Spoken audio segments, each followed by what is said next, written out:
I don't know about you, but I am so glad that November is almost over. I'm ready to just go nowhere, get back, do nothing. As you can see, I'm dressed for the holiday. This is how I dress every holiday. I don't like holidays.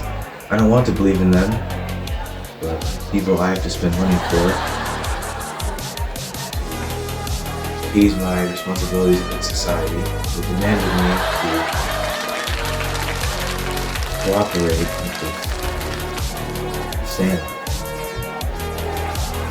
But I feel great because, I'm in a really comfortable bathrobe and it's the night before Thanksgiving. Turkey. This comes to you from the Journal of Minister Matthew Forbes, the adventures of a struggling artist mixed into the world of mysticism and dark arts. Aside from battling my inner demons, I find myself matching wits with demonic and angelic forces. What can I say? You don't choose the mystic arts, it chooses you. So if you see me in the cemetery, just know I'm trying to save a soul, and next time it might be you. Open the gates of your mind, the damned saint has arrived. The mysterious woman revealed her name was Kristen Kane. 7 years ago, an oracle told young Kristen that she would one day be summoned to help the damned saint. A great and dangerous power is predicted to be released. The oracle said they are being given one last chance to save humanity. Your typical adventure, right? So, as you can see, she said, when I heard rumors of your moniker, the damned saint, I knew I had to speak with you. Yes, I'm beginning to understand, but where do your dreams fit into all this? The oracle summoned a giant man who looked like an athlete, and he had black onyx skin. He said his name is Saturn, or Kronos, the god of time. He told me 3 dreams I would have one day, and that these dreams would lead me to the damned saint. The first dream is past life. We are at a massive outdoor festival, and we are captivating some kind of audience. The second dream is an alternate reality to this one. The third dream is of the future. We are both being tested by doctors.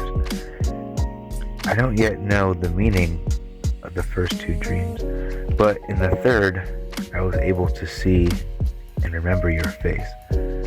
At some point, I will go into details of the dreams, but for now, I came to find you and try to figure this out. Well, I'm really not sure how I can help you. Can you give me a few days to think about it? But Matt, we don't have much time. Whatever it is, it's coming for us soon. I decided to lay low at the comic book shop. The morning after talking to Kristen, my cousin Dan had told me that some strange-looking guy was asking for me. Something about a pyramid. It didn't make any sense to me, so I brushed it off. And then one afternoon, Kristen found the comic book shop, and she was pleading with me to help her still. It was difficult to deny her beauty. The exotic mix of her left green eye and her right albino blue eye, the way her dirty blonde hair shaped her face. I stayed silent, lost in thought, while she continued on. Matt, I think I should tell you about one of the dreams. You see, at the time, I was staying over at my boyfriend's place, and we fell asleep.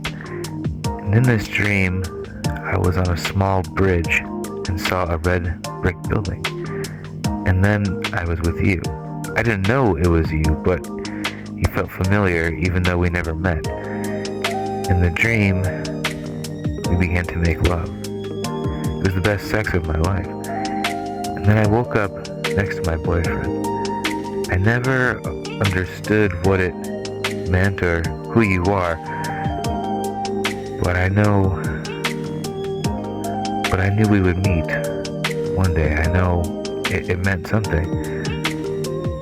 Of course I was speechless. And then suddenly the door burst open. And my cousin Dan came in, screaming and yelling behind a short man with a torn suit. Yeah, I tried to stop him, Matt. It's the guy from before about the pyramid. Hey, it's okay, Dan. Alright, what do you want, fella?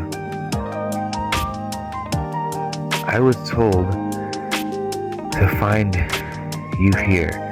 You're the only one who can help me. Yeah, well, there seems to be some kind of trend in that. The man holds out his arm and says, "Look here, I have this pyramid and this scroll. I'm a private investigator. My partner and I think we accidentally opened a portal or something. And I'm afraid what might happen. You you are the only one that can help me." Kristen and I look at each other. Maybe there was some truth to this prophecy. Alright, well, we need answers, everyone. And I know just the place to look. And I just hope it's not too late. Kristen walks up, takes my hand inside hers. "We don't have much time left," she says, but I squeeze her hand in mine to reassure her that it will be okay. And then I turn to the others and say, "Alright, everyone, time to go."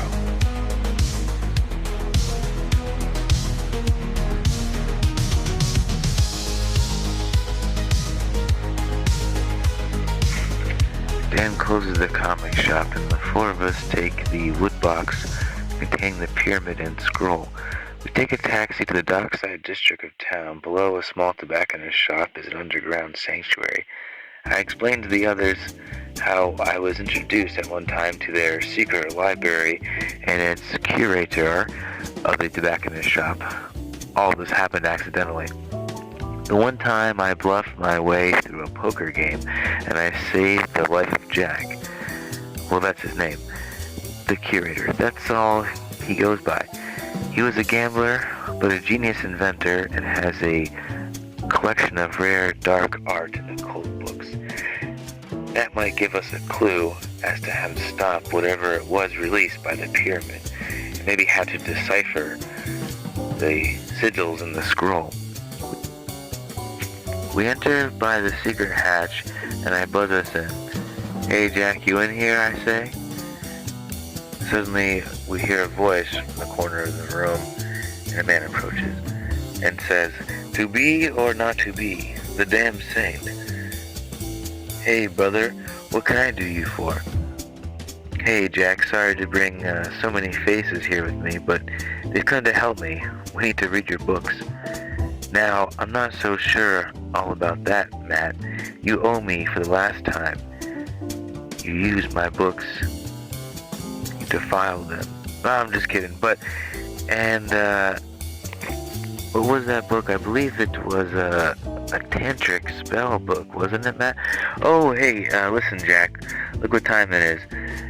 You know, that was a long time ago, amigo. But Jack, please, man, seriously. All kidding aside. Humanity depends on it. No joke. I mean, it's almost funny, but No, it's true. Jack finally relented, and we had a lot of books to go through that were ahead of us. The four of us divided the 1001 books and began scanning for more clues. Jack didn't want to help. He was deemed keeper of these books, but he never liked to use these books. Usually, wealthy twits would come here to experience magic with a half-wit magician of their choosing. Sometimes, for fun, we would get a real magus to conjure some lights and scare them out of their wits. But this wasn't such a time. Not as fun of a time as I wish, but several pots of coffee later, and finally we get a lead. Kristen finds a similar period.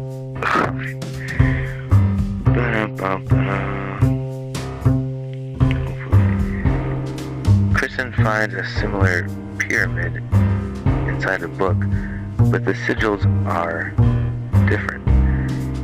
It's not an exact sigil key, but Kristen believes she can use the symbols and their reference points in order to crack the code. These symbols will reveal to us how to read the scroll and try to undo whatever it was that was released.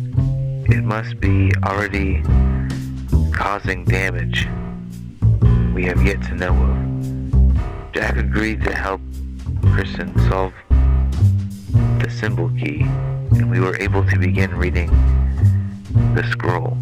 In order to put the entity back, we have to locate a ley line, like an energy line on the grid of Earth. Jack and Kristen prepared the amulets and the ointment we would need. Dan and I went with the private detective, Sam, to hunt down the ley line. Looking out the windows, we could see riots breaking out, violence, and explosions. The truth is, we found the location. We set up the perfect trap, but we were not strong enough. It began to spread. People began to divide, and soon it was too late. Sometimes it was a loud burst of violence or a silent attack, but the paranormal reports doubled, and slowly we had to come to grips with what the scroll said. I know you are wondering, just as we were, but the time came when the pyramid was open and the unwitting detective used the sigils of invocation to activate this psychic and telepathic beast. For thousands of years, the scroll existed to protect us from the pyramid. Is nothing but a prison of its own power. We tried to trap it back inside, but nothing worked. I fell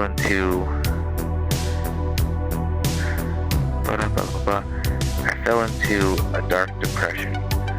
9 months after our failed attempt to trap the unnamed monster, I was visited by Kristen.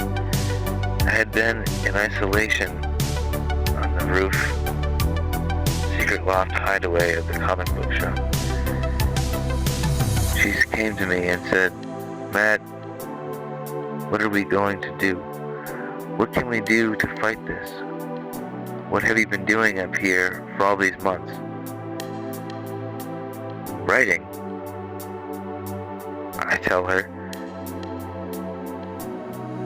Yeah, I did it.